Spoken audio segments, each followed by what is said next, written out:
SEAP, Centro Espírita Altivo Panfiro. Uma casa de amor. Boa noite aos nossos ouvintes. Que Jesus abençoe a nossa noite de estudos. Vamos dar continuidade ao Evangelho segundo o Espiritismo. Capítulo 4. Ninguém pode ver o reino de Deus se não nascer de novo. Item 18. Mas vamos ler antes o item número 1.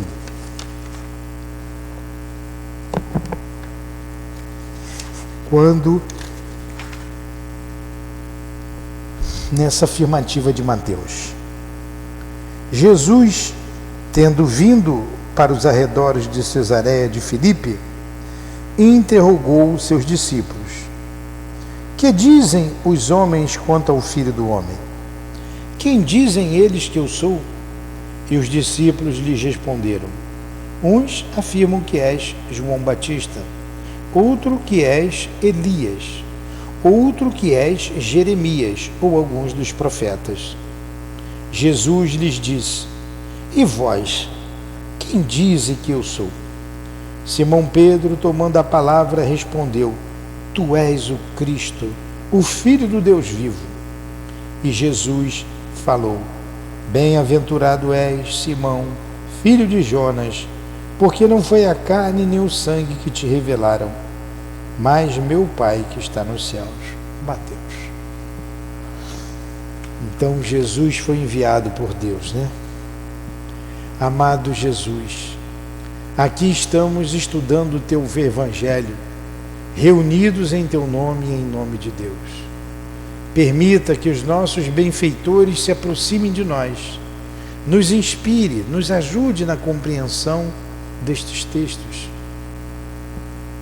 Que o altivo, com os espíritos guias da nossa casa, nos assista neste momento de estudo. Que seja em nome dele, do irmão altivo, dos guias dirigentes da nossa casa de amor, das nossas irmãs queridas, Neuza, Cida,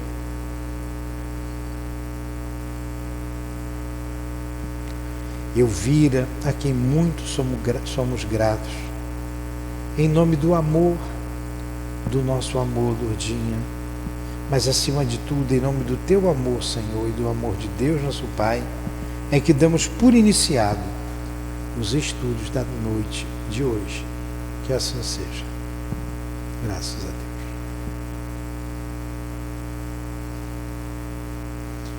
Então, vamos lá. Capítulo 4. Ninguém pode ver o reino de Deus se não nascer de novo. A gente já vem estudando a reencarnação aqui já há algum tempo. Vamos para o item 18. Laços de família, fortalecido pela reencarnação e rompidos pela unicidade das existências. Os laços de família não são destruídos pela reencarnação, como pensam certas pessoas. Ao contrário, eles são fortalecidos e apertados. É o princípio oposto que os destrói. No espaço, os espíritos formam grupos ou famílias, unidos pela afeição, simpatia e identidade de inclinações. E esses espíritos, felizes por estarem juntos, se procuram. A encarnação só os separa momentaneamente, visto que, após retornarem à erraticidade, eles se reencontram como amigos ao retornarem de uma viagem. Muitas vezes também seguem juntos na mesma encarnação, em que são reunidos na mesma família ou no mesmo círculo, trabalhando juntos para o seu mútuo adiantamento. Se uns estão encarnados e outros não, mesmo assim não deixam de estar unidos pelo pensamento. Os que estão livres se interessam pelos que estão cativos. ou seja, encarnados. Os mais avançados procuram fazer progredir os atrasados. Após cada existência, terão dado mais um passo no caminho da perfeição. Cada vez menos ligados à matéria, sua afeição é mais viva, por isso mesmo, mais depurada, pois não é mais perturbada pelo egoísmo nem pelas paixões. Podem, assim, percorrer um número ilimitado de existências corporais, sem que nenhum dano atinja sua mútua afeição. Então, o que foi que nós lemos aqui? Os laços de família apertam, unem os espíritos. Se nós fôssemos criados no momento do nascimento, aí sim se romperiam os laços de família. Se tivesse o céu e o inferno, sim, romperiam os laços de família. Porque se eu sou um pai que ama minha filha e o meu filho, e os dois forem para o inferno, separou. Separou. E a reencarnação, pelo contrário, une. Porque não existe a morte. Não existe o inferno, como não existe o céu. Isso é um estado d'alma, está dentro de nós. Podemos estar aqui, neste ambiente, alguns se sentindo num verdadeiro inferno, outros se sentindo num verdadeiro céu. É um estado d'alma. E no espaço, nós nos unimos pelas afeições em grupos enormes de espíritos. Então nós pertencemos a uma família. E quando reencarnamos, alguns ficam, outros vêm. E essa separação é momentânea. Quando a gente morrer, quando a gente desencarnar, a gente retorna ao convívio daqueles que nos amamos, que nós amamos, e vamos relembrar das vidas passadas, vamos relembrar dessas relações. E quando a gente vem aqui, a gente se une a alguém, que a gente casa, constitui família, são espíritos afins, são espíritos que pertencem à nossa família espiritual. Nada acontece por acaso, o acaso não existe. Os laços que nos unem uns aos outros, eles vêm de muito tempo. Como estudamos ali com a Dona Ivone anteriormente, algumas vezes também laços de inimizade nos ligam aos outros, para que a gente possa perdoar e amar aquele que foi inimigo no passado. Aí vem um filho inimigo, uma mãe ou um pai. Nós estudamos bem isso ainda agora. Por quê? Porque a lei de amor é a lei que rege o universo, é a lei única. Enquanto a gente não aprender a amar indistintamente, continuaremos em mundos de dor, em mundos de provas, de expiação, como é a Terra. Entenderam isso? Entenderam? Alguma pergunta? No question? Então vamos continuar. Está bem claro que aqui se trata da afeição verdadeira, de alma para alma. A única que sobrevive à destruição do corpo, porquanto os seres que na Terra se unem apenas pelos sentidos, não têm nenhum motivo para se procurarem no mundo dos espíritos. Só as afeições espirituais são duráveis. As afeições carnais se acabam com a causa que as fez nascer. Ora, esta causa não existe mais no mundo dos espíritos, enquanto que a alma existe sempre. Quando as pessoas que se uniram por interesse, essas realmente nada são uma para a outra. A morte as separa na terra e no céu. Então, quando nós temos uma união verdadeira no amor, a gente vai continuar unido depois da morte física, morte do corpo, né? Porque o espírito não morre. Então, lá o padre pergunta no casamento, muito interessante, Aceita fulano de tal, tal, tal, como legítimo esposo? Sim. Aceita sua esposa? Sim. O que Deus uniu, o homem não separa. Ele não fala? É uma verdade. O que Deus uniu em espírito, quando há o amor recíproco, quando há a ligação interesseira, no sexo, por exemplo, ela se acaba quando acaba o corpo.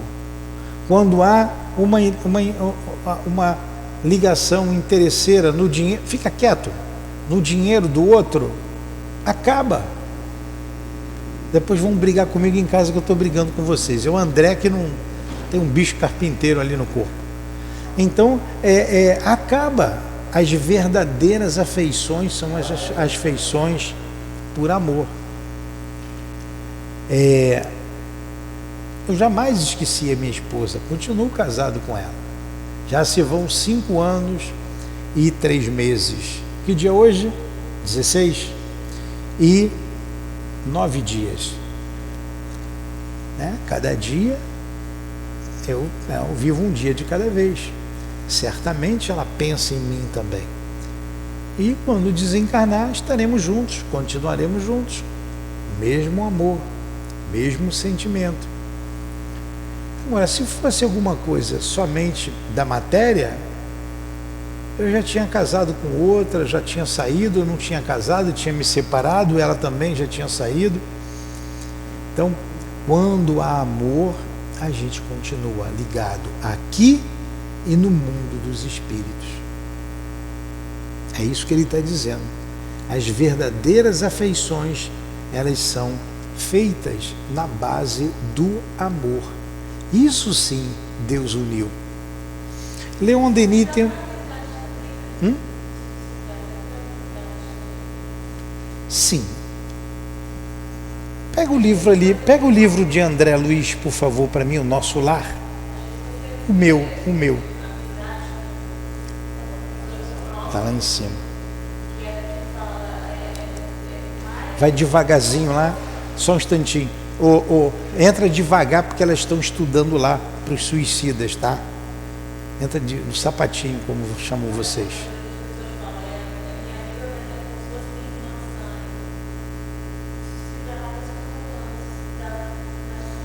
Sim, a gente tem irmãos que a gente ama. É o amor fraterno.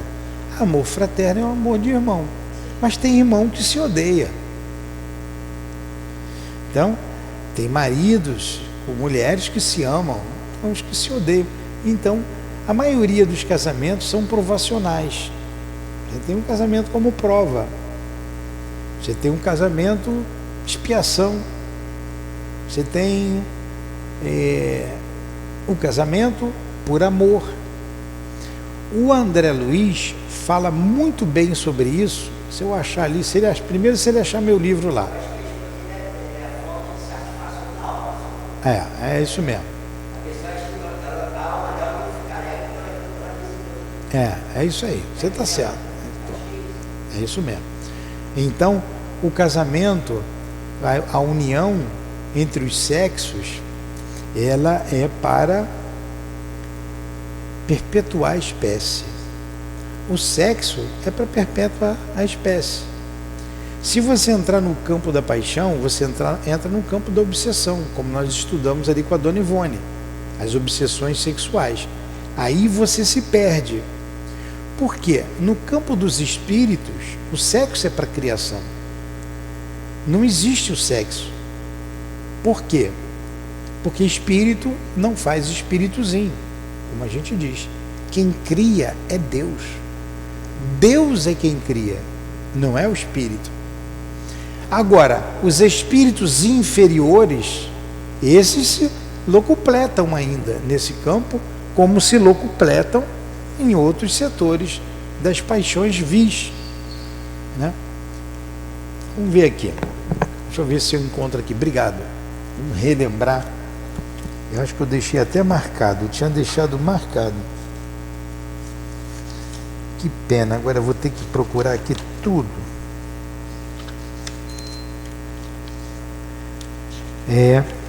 eu não vou achar. Deixa eu ver aqui.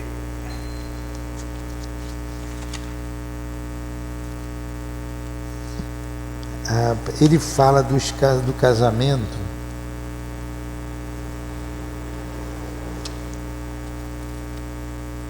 Recebendo assistência. Se alguém achar... Você lembra disso aqui, não lembra, ô Tiago? Você lembra dessa aula que eu dei aqui? Ainda não? Ó, eu não vou ficar procurando, porque eu vou levar um tempinho aqui, eu não quero... Hã? Ah, é a Conceição. Conceição sabe. Você já não estudou isso aqui comigo, não? Ou... Deixa eu ver aqui. Organização de serviço.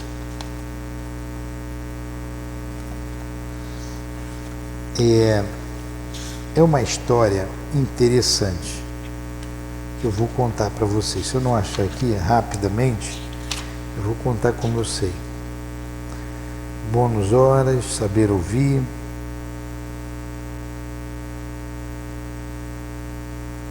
O caso Tobias, está aqui. É o capítulo 38, caso Tobias. É essa que eu quero aqui. Ó. O caso Tobias. O caso Tobias. Quem foi Tobias? Vou usar um exemplo aqui. A gente vai continuar no Evangelho. Tobias ficou viúvo. E Tobias se casou de novo. E a esposa de Tobias,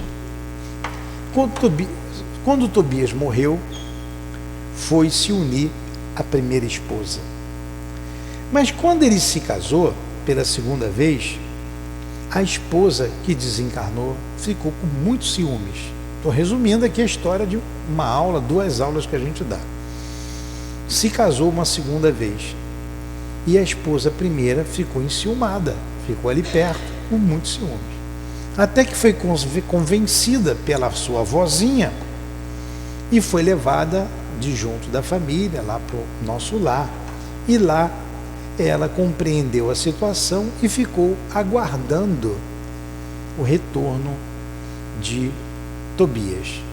E Tobias, quando ficou viúvo, tinha 2 filhos menores. E ela entendeu que ele precisava, alguém precisava de ajudar na criação, na educação dos filhinhos. E ela entendeu isso. E para surpresa do André Luiz, quando ele vai visitar Tobias, na mesma casa, lá no mundo espiritual, estava a primeira esposa, a segunda esposa e ele.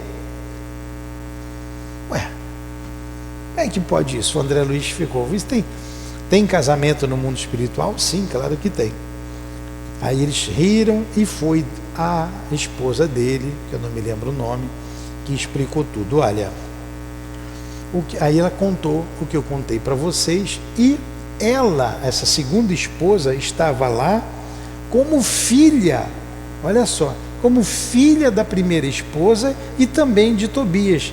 E o espírito que ela amava estava na terra, reencarnado. E ela já viria reencarnar para se unir àquele espírito.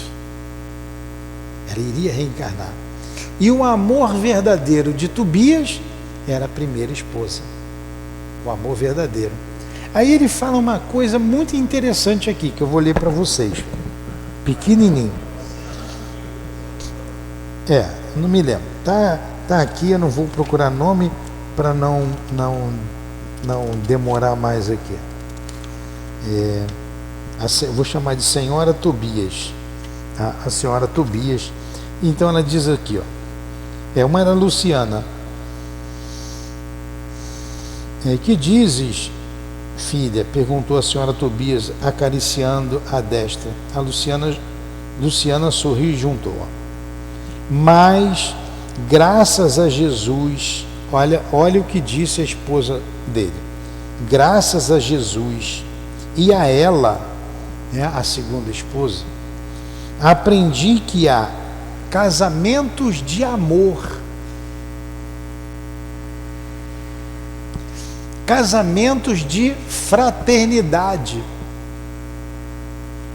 casamentos de provação e dever.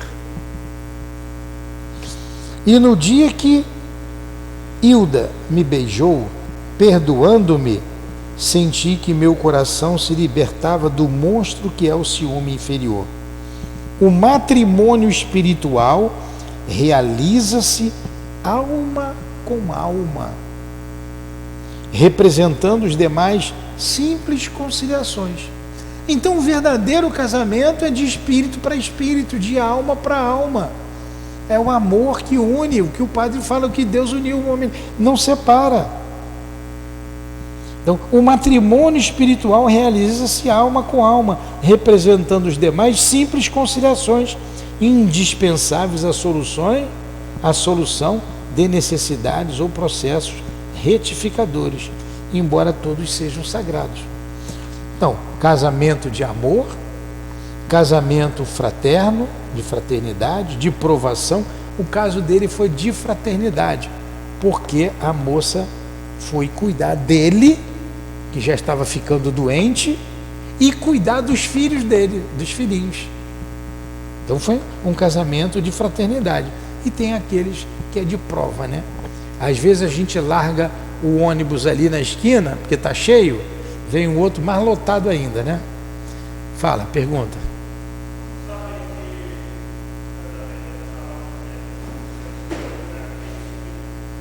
Você sente. Quando você sente o prazer de estar do lado de quem você ama, você se sente bem, você se sente acolhido, protegido. Agora, a vida, ela é complexa, né? A gente tem muitas dificuldades. A Terra é um mundo de provas e de expiações.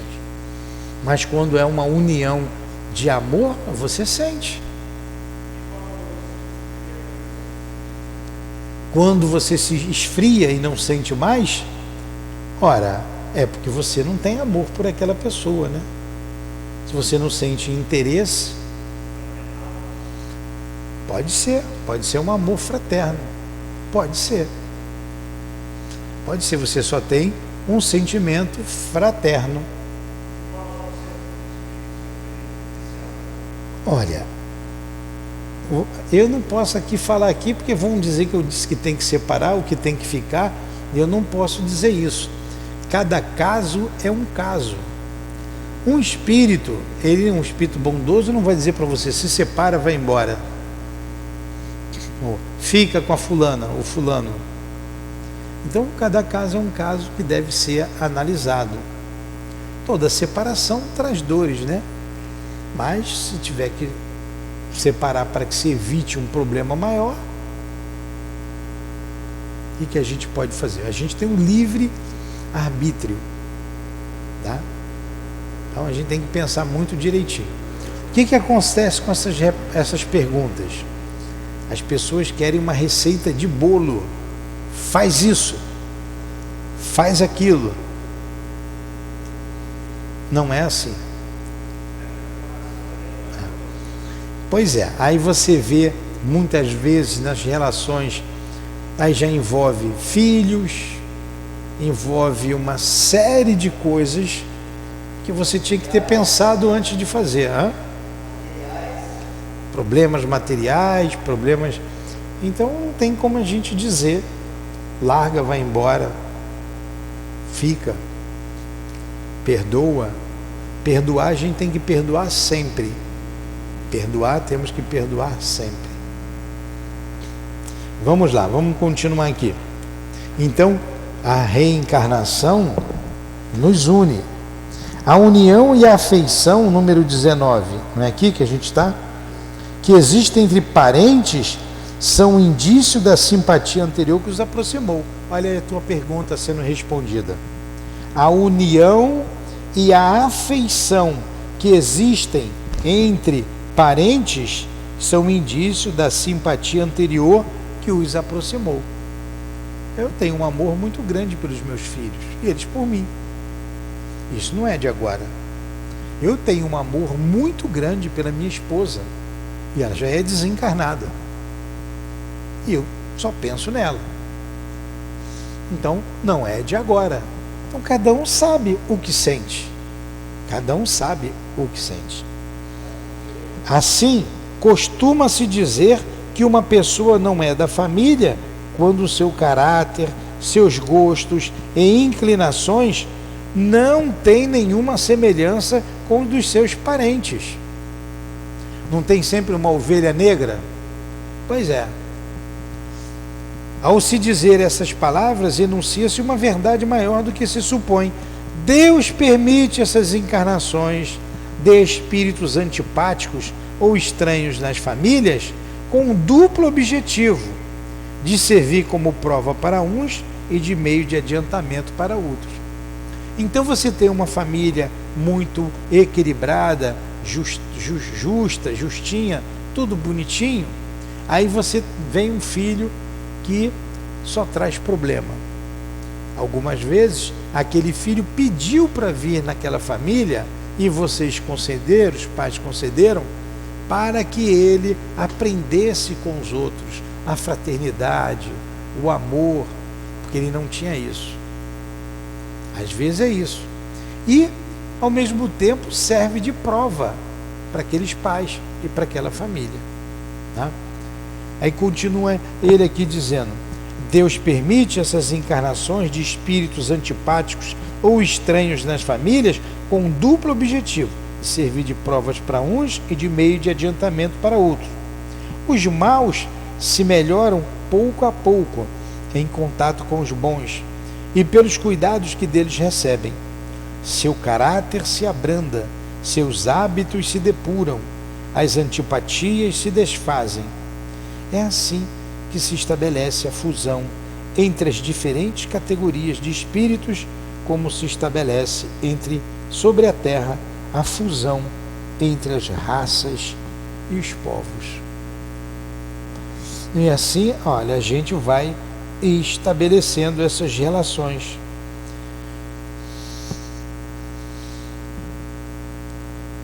Desenvolvendo o sentimento de amor. É assim que a gente caminha. E como a vida aqui na Terra, ela é de prova, ela é de expiação, sempre os maiores amores sofrem com essas uniões. Perguntas? Muita coisa para pensar, né?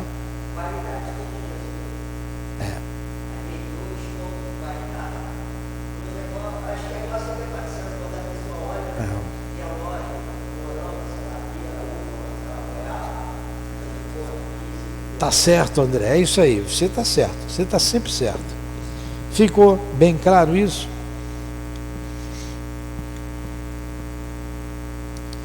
Então vamos continuar aqui. Eu ia dar um exemplo, foi na hora que o André levantou o braço, eu fui olhar para ele e fugiu da minha cabeça. Então, são muitas as ligações. Eu sempre pego aqui e peço, quando a gente fala dessas uniões, sempre falo, é repetitivo, você já ouviu, aquele romance do Emmanuel, há 2000 anos, que vocês devem ler, um romance belíssimo. Então, o Emmanuel era casado com como é que é o nome dela? Eu já ia falar Fúvia. Fúvia é que atrapalhou a vida dele. E ele casa com a... Como é o nome da esposa de Públio Lentulus? Não, peraí, André. Lívia, está aqui. Olha que coisa interessante esse romance. Ele é casado com Lívia. Ele amava a esposa, amava. E ela o amava. Ela o amava. E numa fofoca é fogo. Uma coisa sórdida, armada por Fúvia, uma mulher que tinha interesse no Públio Lentulus, fez de tudo para seduzi-lo e ele não cedeu. Ele era um homem de muitas virtudes, ele tinha um grande defeito, que era o orgulho. O orgulho fez com que ele se perdesse. Ele não se rendeu a Fúvia, mas ele ficou desconfiado. E ele se separou de Lívia, mesmo a amando. Separou dela dentro de casa. Relegou ela a uma parte da casa. E ela sofreu. E sofreu muito com isso. E ele e ela, às escondidas, seguiam Cristo. Ela saía, ela morreu no circo. Foi presa pelos romanos e foi morta lá no circo. Pelo Cristo. Ela seguia Cristo. Um encontro do senador romano Públio Lentulus. Tem uma carta de Públio Lentulus falando de Jesus. É o único documento oficial assinado por um senador romano que a gente tem descrevendo Jesus, o seu perfil físico, cabelos acastanhados, a moda um grupo que tinha lá até os ombros. Como é que começa aí a carta de Públio Lentulus? Me dá aqui, ó. Deixa eu olhar aqui, muito bom, está aqui, ó. Retrato de Jesus. Vou ler só um pedacinho. Em Roma, no arquivo do Duque de Casadine, foi encontrada uma carta de Públio Lentulus, legado na Galileia, do imperador romano Tibério César. Eis a carta, que é um retrato fiel de Jesus. Existe nos nossos tempos um homem, o qual vive atualmente de grandes virtudes, chamado Jesus, que pelo povo é inculcado profeta da verdade, e os seus discípulos dizem que é filho de Deus, Criador do céu e da terra, e de todas as coisas que nela se acham, e que nela tem um estado. Em verdade, cada dia se ouvem coisas maravilhosas desse Jesus. Ressuscita os mortos, cura enfermos. Em uma só palavra, é um homem de justa estatura e é muito belo no aspecto.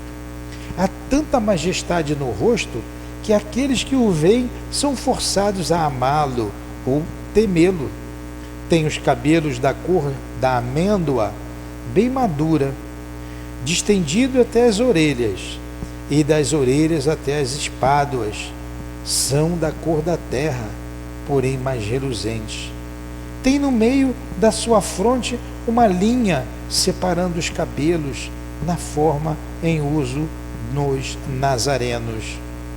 O seu rosto é cheio, o aspecto é muito sereno, nenhuma ruga ou mancha se vê em sua face, de uma cor moderada. O nariz e a boca são irrepreensíveis.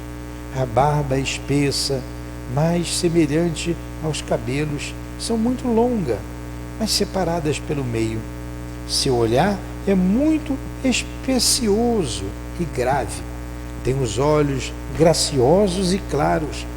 O que surpreende é que resplandecem no seu rosto como os raios do sol, porém ninguém pode olhar fixo o seu semblante, porque quando resplende, apavora, e quando ameniza, faz chorar. Faz-se amar e é alegre com gravidade. Disse que nunca ninguém o viu rir, mas antes chorar. Tem os braços e as mãos muito belos. Na palestra contenta muito, mas o faz raramente. E quando dele alguém se aproxima, verifica que é muito modesto na presença e na pessoa. É o mais belo homem que se possa imaginar, muito semelhante à sua mãe, a qual é de uma rara beleza, não se tendo jamais visto por estas partes uma donzela tão bela. E ele segue aqui mais um pouquinho e assina Públio Lentulus. Muito bom, né? Muito bom. Então, Públio Lentulus, um senador romano, olha, ele escreve, ele tinha um grande poder, ele poderia ter interferido ali na morte de Jesus, ele poderia ter evitado. Ele era senador, estava na Galiléia, ele podia chegar junto Como é que é o nome dele que lavou as mãos?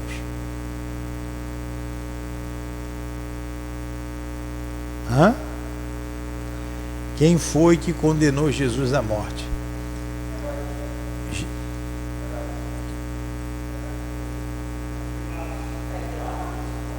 Pôncio Pilatos. Os judeus dizem que foram os romanos dizem que foram os judeus. Então ele poderia ter interferido ali em Pilatos, dizer que não, mas deixou para lá. Povo, né? Os judeus. Foi omisso, né? Ele foi omisso. Ele ficou com medo. Perdeu o poder. Então, olha a importância, eu quero destacar a importância de Públio Lentulus. E Públio Lentulus teve um encontro com Jesus. Está ali, tanto que ele descreve Jesus aqui todinho. Ele teve um encontro. E ele vai encontrar com Jesus de noite, escondido, porque a sua filha estava doente. Ela tinha uma doença incurável, a lepra. E ele sabia das curas que Jesus fazia. Então ele foi procurar. E Jesus sabia, e estava à sua espera. E ele chega perto de Jesus e não consegue nem falar com Jesus. Jesus vira-se para ele: por que me procuras, senador romano? Por que me procuras, senador? Deveria ter vindo à luz do dia e não às escuras. É por causa da sua filha, ela ficará curada. Quando você chegar em casa, ela estará curada. Mas não por você. Não por você, mas pela sua esposa, Lívia, mérito delas. Soa para ti o minuto glorioso de subsistência. Se você se dobrar ao amor da sua esposa, se voltar para a sua família, será feliz. Terá um caminho menos doloroso. Mas se escolheres o caminho da glória, do orgulho romano, somente os milênios te trarão de volta ao caminho do bem. E muita dor acontecerá em sua vida. Jesus vira as costas para ele e vai embora. Deixa ele no vácuo. E ele vai embora. Chega em casa, encontra sua filha melhor, atribui aos ares da Galileia, daquela região. Não foi Jesus. Lívia já estava separado de Lívia, mas pensa muito naquilo. Vamos ver ela da família. Daqui a pouco eu deixo você perguntar. E ele pensa muito e diz assim: já sei o que eu vou fazer. Ele já tinha tido um filho sequestrado, uma empregada havia sequestrado. Não posso contar a história do livro todo, mas enfim. Ele diz assim: eu vou mais uma vez no circo ver as festas, que tinha uma festa lá, iam queimar os cristãos, e depois eu vou conversar com Lívia, com a minha esposa. Ele escolhe o caminho errado. A sua própria mulher é morta no circo, destruída pela fera. Ela, quando vê que seria condenada, e como ela se vestia e tinha joias, para que iam poupá-la, ela troca de roupa com uma empregada que já sempre a acompanhava. Aí o romano, na hora que ia levar, viu essa mulher bem vestida com joia, ela é uma patrícia, isso vai dar ruim para a gente, vamos liberar. Liberou a moça que estava bem vestida, mas ela já tinha trocado a roupa com a empregada, e Lívia vai para o circo. Lívia desencarna, sai nos braços de Jesus, e Públio Lentulus só sofre. É uma história muito triste, de muita dor. E quem é o Públio Lentulus? Hoje o nosso Emmanuel. Segundo Chico, ele está reencarnado em São Paulo, né? Dizia que já estava reencarnado. É o nosso Emmanuel. Então, olha aí, o amor entre marido e mulher, ele a amava muito, mas por escolhas erradas não puderam estar juntos naquele momento. Então, então vamos lá. É um amor de almas, e que ela foi para um lugar muito superior ao dele. Muito superior. Fala.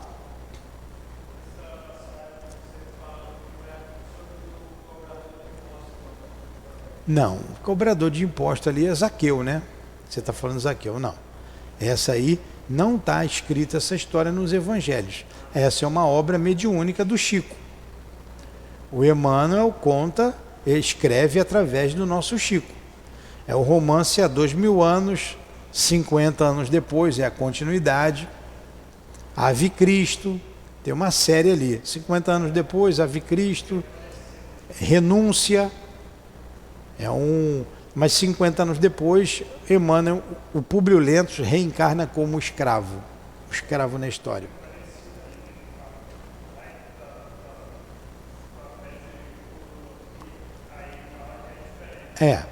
Essa aí é uma outra história. Essa história é uma história mediúnica, um romance mediúnico trazido pelo Chico. Um belíssimo romance, que todos devem ler. Então vamos terminando aqui o item 20, 21, 22, vai continuar nesse mesmo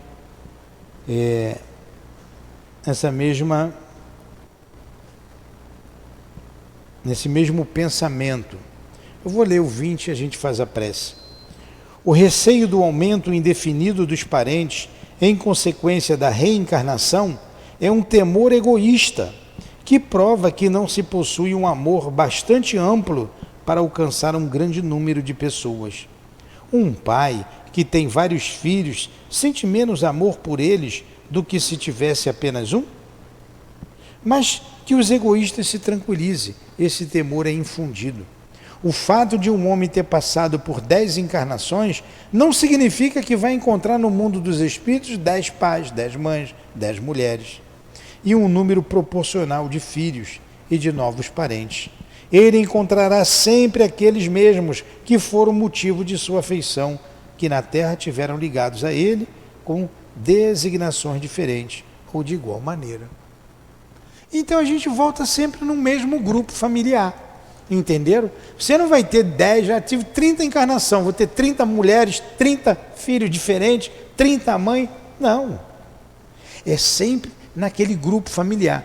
E quando o Emmanuel, Lívia, Fúvia, que fez a fofoca, aquele grupo todo, se reúne no mundo espiritual, eram todos da mesma família. Trocaram os nomes, espíritos orgulhosos se deixaram perder pelo orgulho, tiveram que mergulhar na carne novamente para resgatar o passado em que erraram, visando o progresso para o futuro.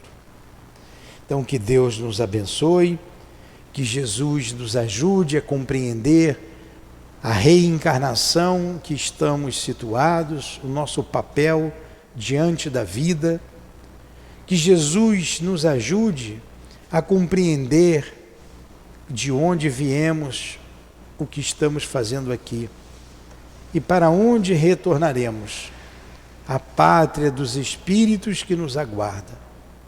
Obrigado aos espíritos que estão conosco, nos inspirando, nos ajudando, nos confortando. Obrigado ao Altivo, obrigado à Lurdinha, minha amada, minha querida. Obrigado a todos vocês, irmãs queridas e irmãos queridos de nossas vidas. Em nome do amor que vibra nesta casa, em nome de Allan Kardec, de Leon Denis, em nome do nosso amor, minha querida, do teu amor, Jesus, e do amor de Deus acima de tudo, damos por encerrado os estudos da noite de hoje em torno do Evangelho segundo o Espiritismo. Que assim seja, graças a Deus.